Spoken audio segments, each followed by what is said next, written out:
Welcome to We Are Case, the podcast by the Case Alumni Association, where we explore the stories of those who are thinking in the Case tradition. From groundbreaking research to transformative careers, we feature the inspiring alumni, faculty, staff, and students of the Case School of Engineering and Mathematics and Applied Sciences.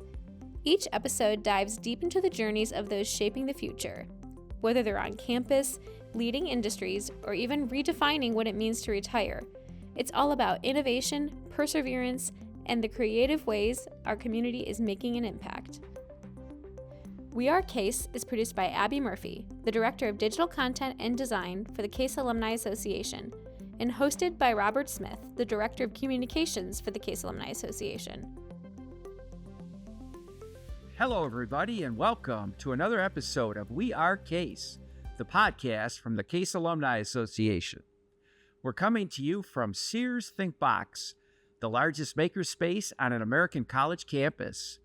And we're excited to have with us today the maestro of this massive innovation center, Claire Dorsett. Claire, welcome to the show. Thank you, Bob. Happy to be here.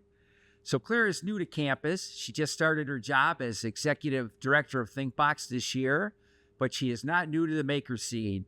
She comes to us from Boston, where she was director of STEM programming at the Fab Foundation, which runs fabrication labs worldwide. And before that, she was one of the top designers for the Great Lakes Science Center, which is how she came to know the staff at thinkbox. So Claire, you guys have quite a broad background in the innovation space. Let's start by you telling us what's special about thinkbox. What makes this kind of an exceptional place? Absolutely, Bob. Thank you for that question. So first is our scale and our culture of radical openness. You don't have to be an engineer to be welcome in this space. You don't have to be a Case student, in fact, or even an alumnus to be welcome in this space. You can be a member of the general public.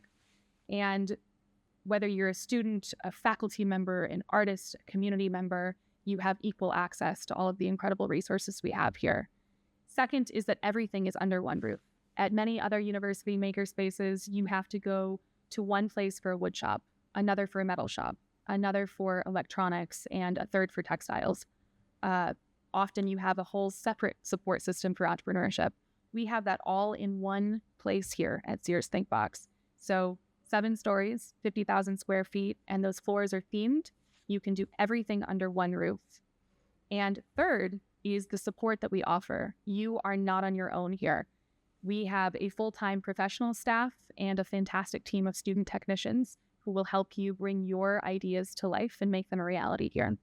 And so one of my staff members, our wonderful fabrication manager, Rachel, has a line that she uses when tour groups come through the space. And I love it. And so I pull it out whenever I can. And it's that you can have 5 minutes of experience or 30 years, and you are equally able to succeed here. And she's right. We do not make you go through a hefty training program before you can use the space. So on the 3rd floor, the floor that we're on right now, you can walk in. We have self-guided tutorials. If you have never 3D printed before, if you've never used a laser cutter, if you've never used a soldering iron, we can walk you through that either in writing at your own pace, or our staff is on hand to guide you through it. On our 4th floor, we ask you to fulfill a 10-minute safety tour. And once you do so, you get a name tag. You can use the machines with one-on-one supervision as soon as you have that name tag. Okay. But if you want to use any of our machines by yourself without direct supervision, then you can go through a skill-based training. Pretty much any fabrication technology that you have heard of, you can learn how to do here. All of that is free. So it is free to be a member of this space, whether you're a student or not. It is free to take the trainings that we offer, and it is free to use the machines themselves, which is extremely uncommon. Okay. That does sound pretty exceptional. So give us some of the details, what you oversee here as an executive director. You mentioned visitors. How many people use thinkbox? So over a 12-month rolling period, we have almost 90,000 visits to Sears thinkbox. Wow. That does not include tours. It does not include our corporate partners, and it does not include folks visiting the event space on the 1st floor. So really, we're in the, over 100,000 mark. Of those, about 20 to 23% are from the broader public community. Oh, boy. And the rest are from campus, whether that's faculty and staff and students or alumni and research partners. Okay. And I know that a lot of faculty are glad you were here. And in fact, a lot of classes use thinkbox. Tell us about some of the classes that come here and how they use it. Absolutely. So we lean into curricular integration. We think that exposing people to thinkbox, exposing people to making and innovation, design thinking, fabrication is really core to being a productive member of our workforce and our society today. And so we have a variety of different classes that use the space. Some of those are engineering classes. For example, EMAE 160 is a twofold class. On alternating weeks, they learn CAD software, SolidWorks, and then they come in and they use our metal shop to actually create a metal hammer. They start from metal stock. They then cut that down to size. They use the metal lathe and the mill to create a really precise hammer, and they're trying to do that to certain specifications. Yes. And if you're following us on your radio, she's holding a pretty sharp-looking silver hammer. They're able to cut that and fabricate that here. They are, and every student walks away with his or her own hammer. Oh, I bet they love that. CWRU on one side, engraved, and then their initials on the other. So it's very personalized. Very cool. We have EMA 290, a more advanced fabrication class that comes in to make custom dart boxes. And she's holding what looks like a small wooden jewelry box, but it holds darts very nicely. And so they do the design work and the fabrication to mill out the box for the darts to live in. They also actually do the fabrication for the body of the dart in the metal shop as well. So this is a combination CAD, wood shop, and metal shop activity. Cool. And how'd they come up with a dart box? They must have thought that taught them certain things. Yes. So they're looking for things where they can use a variety of the machines and build those competencies, but that is also exciting and resonates with the students. I'll bet. They want to keep and take home, take to an interview, show off. All right. So they're leaving with a hammer and a dart box so far. They are. We have other classes, for example, in theater, where they use our 3D printers, our laser cutters, and they create scale models of the sets that they hope to build someday. We have engineering 130 who come in twice, actually, once at the beginning of each semester to do a light box activity. And they use the laser cutter, get familiar with the space to create custom light boxes in small groups. And what is a light box? That's a great question.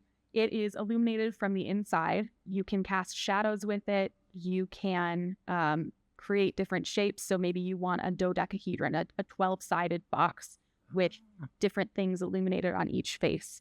Maybe you want just a square. Maybe you want a piece of plexiglass that's engraved, and so that engraving lights up when it's illuminated from beneath. There are all kinds of different ways to personalize a light box. All of them expose you to how to use CorelDRAW, how to use our laser cutters, how to use some of the software and the hardware here in the space. And you, walk away with something really personalized. And these are theater majors. So those are engineering majors. Our theater majors are the ones making their scale model sets. And they come in and mix with the engineering majors and everybody gets along? They do, yes. So one of the great things about the space is how diverse we are.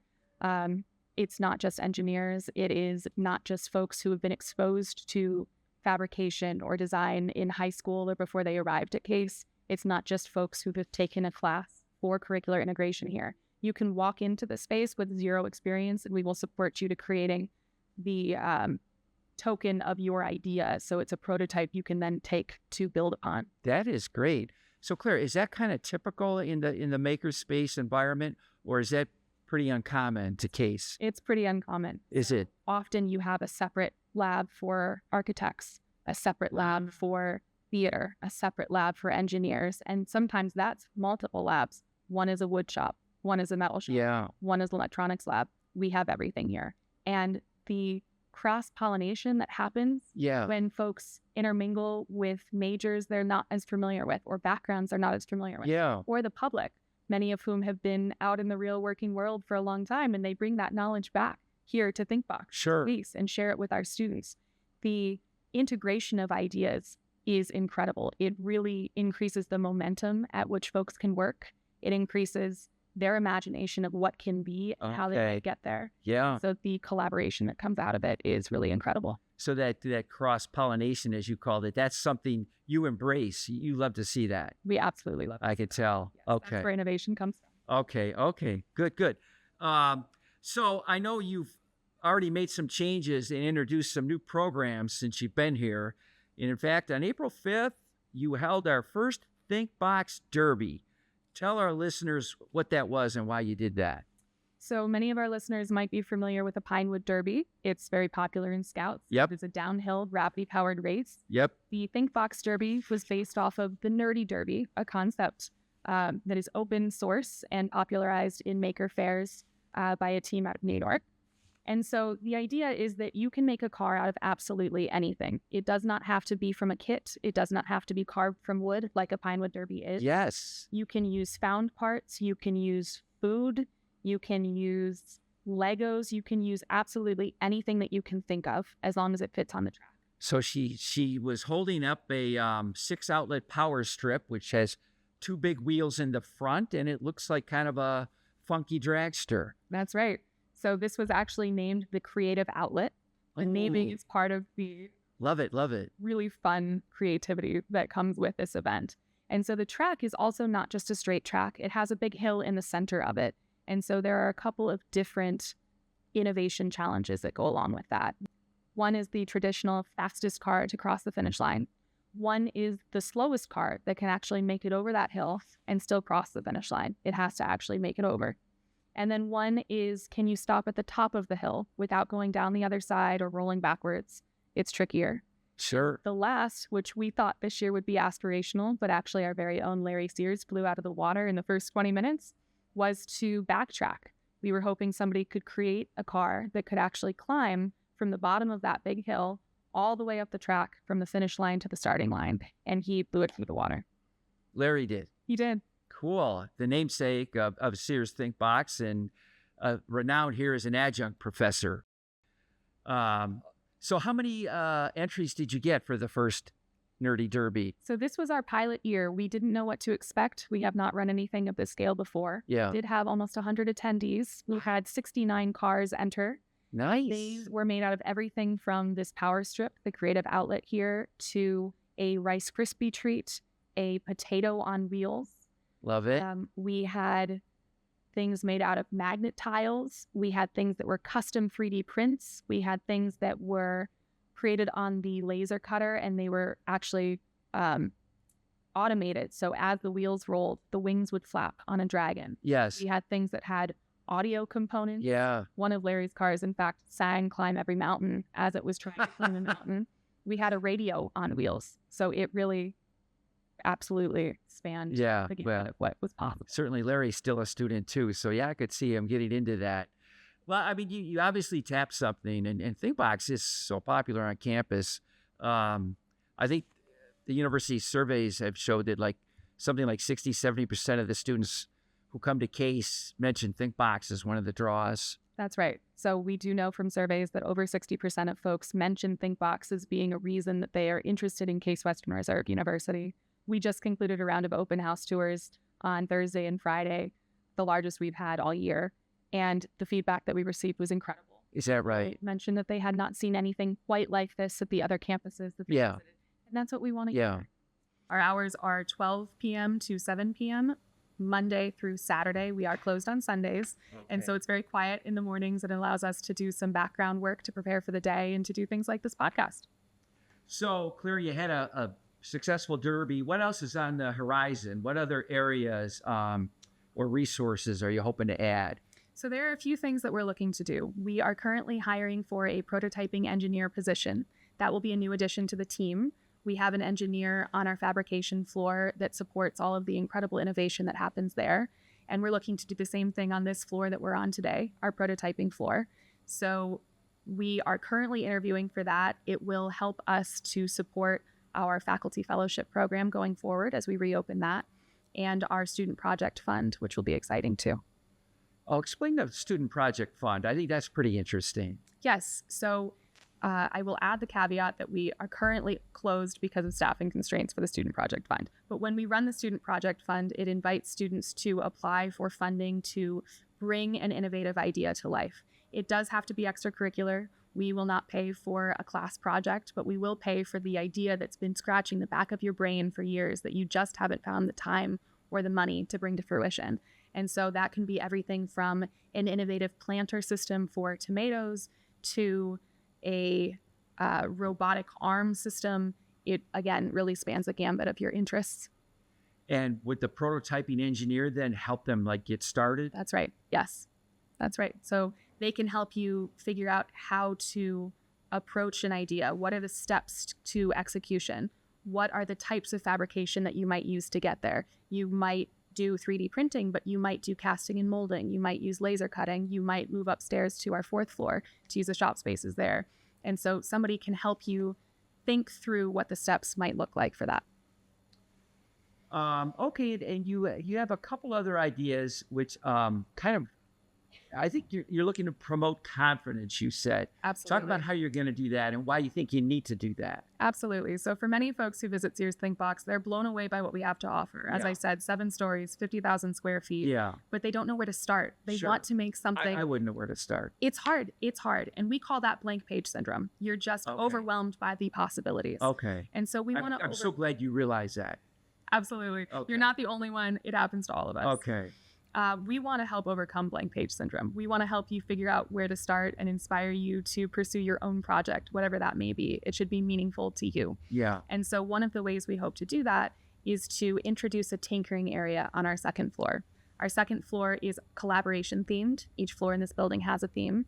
And right now it has a maker area, but we're looking to up that. And so by introducing some infrastructurally supported design challenges that would rotate throughout the year, and I'll give you an example of that.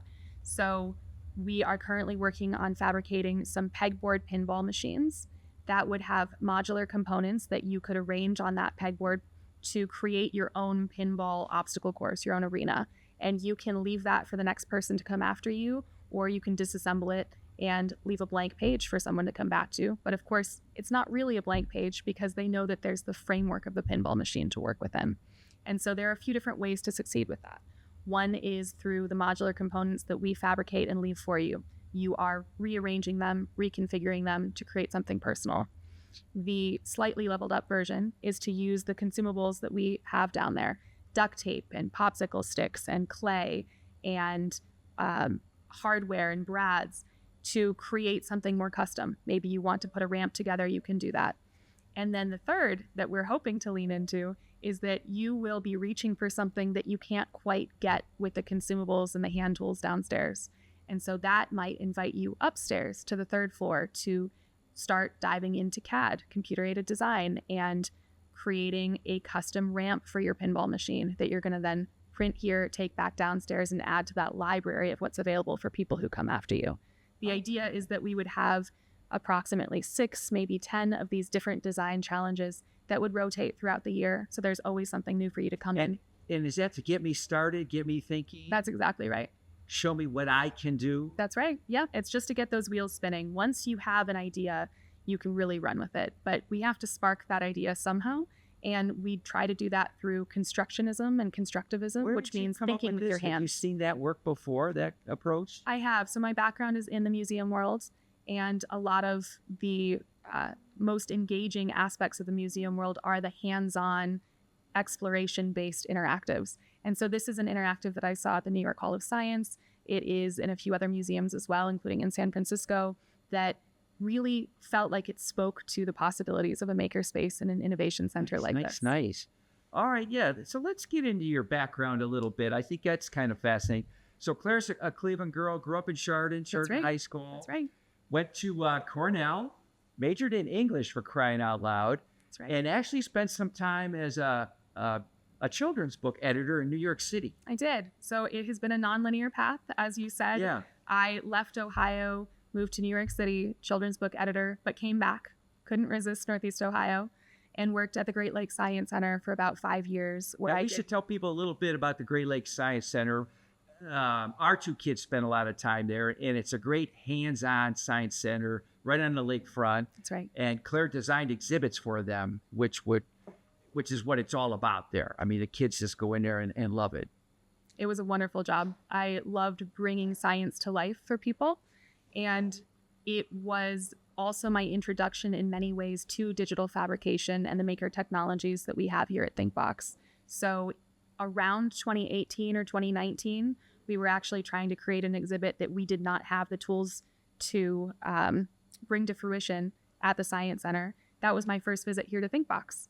And we used the water jet upstairs on the 4th floor to fabricate a piece. The water jet uses an abrasive, garnet powder, much like what you would find on the surface of sandpaper, delivered through a very fast-moving stream of water to cut almost any material. So stone, you can cut through marble, and granite to metal. And it's very often used here. So we have one of those here. We do have one of those here. Right. It's a very popular machine. Okay. So that introduced you to ThinkBox. It did, yes. So that was my first visit to ThinkBox. I was blown away when I walked through these doors. The fact that we were open to the public, the fact that so much was available and for free. You don't pay for a membership, you don't pay for trainings, and you don't pay for machine time. And that really sets us apart as well. And I worked through the Science Center on a consultancy-based project for Magnet, Ohio's manufacturing advocacy and growth network. Yes. As they moved into their new building in Huff. Got to work on the design for their new park and playground outside that building and some exhibits inside which the I building. drive by every day. And folks, if you get a chance, it's at about East 55th Street in Chester. And it's this amazing park that kids are always crawling all over it. It's great. And so I got to talk all about 3D printing and laser cutting and water jets, but I hadn't yet gotten a chance to really dig into them. And when I went to graduate school, I really seized on the opportunity to do it for myself. So that's where you really pursued this field in graduate school. And that was at Harvard? That was, yes. And that led you to MIT? It did. So when I was in my master's program at Harvard in learning design, innovation, and technology, I cross-enrolled at MIT to take a class called How to Make Almost Anything, which was as exciting as it sounds. Really? It's a crash course in digital fabrication. Oh. Each week is a new project. You got to have that class here. It is a dream. We hope to bring elements of that here. Oh, yeah. Yes. So that was my deep dive, my crash course in digital fabrication. Okay. And I absolutely fell in love with it. It sounds like a cliche, but it is not. When you unlock your potential to do anything and to overcome your own failure, because failure is such a huge part of innovation. Yeah. It is so important to be able to embrace it and not be ashamed of it or embarrassed by it and to try to bury it and only talk about your successes. Yeah. You unlock your own potential in a way that I think many of us haven't considered before. And so we embrace failure here at ThinkBox. You have to as part of the iterative process. It's how you build upon something. It's how you make something new. I fell in love with that at Harvard, at MIT, chose to stay around after I graduated in Boston for a year, as you said, to work at the Fab Foundation, which supports about 2,700 fab labs, fabrication laboratories, in over 130 countries worldwide. And that's often programmatically, sometimes it's operationally, and it strives to do exactly that, to celebrate innovation, to celebrate entrepreneurship, to celebrate what you can do if you have access to these technologies. And ThinkBox was always on my mind in the background throughout that. Okay. And when this job opened up, I leapt at the chance. That's great. Well, we're glad you brought all those enriching experiences back to Case. Something else about ThinkBox that I think is very powerful, and we should talk about this. You're set up to help entrepreneurs not only prototype products, but launch companies. Yes. Could you talk a little about that? Absolutely. So we are structured to bring you from concept to company here at ThinkBox. Our floors, I mentioned there are 7 of them, are themed. The first floor is community. The second floor is collaboration. Then we have prototyping, the floor that we're on today, with our 3D printers and our laser cutters, our electronics lab, our textiles. We have our fabrication lab on the 4th floor. That is our wood shop, our metal shop, our water jet, and our welding shop. On the 5th floor, we then have project space, we have a paint room, and we have project storage. On our 6th floor, we celebrate entrepreneurship. And so we have supports for you if you need legal guidance on what it might look like to pursue a patent, or what does it look like to start an LLC. And then on the 7th floor, once you have graduated to that point, we have an incubator. And so we will actually incubate small companies and hopefully grow them to a point where they're ready to launch and start to really grow in our community here in Northeast Ohio. And Abby, our producer, and myself, we were lucky enough to meet one of those companies, Cleaner, which now has a product on market. I see they designed and developed a a filter for microplastics to filter them out of your laundry and to help clean up our environment. So it was exciting to meet that company. Those students come out of thinkbox and now they're actually out there with a product. Absolutely. So we're very proud of Cleaner. We're very proud of all of our startups up on the 7th floor. They enjoy extra access to our makerspace facilities in the morning hours when we're otherwise closed. Okay. And access to all of the wonderful resources we have here. And that's our Cray Center team, the Cray Center for Venture Creation. It is the Veal Institute for Entrepreneurship, with whom we're very lucky to partner here in the space. They have offices in our building, and they support an incredible portfolio of programming around entrepreneurship and startups.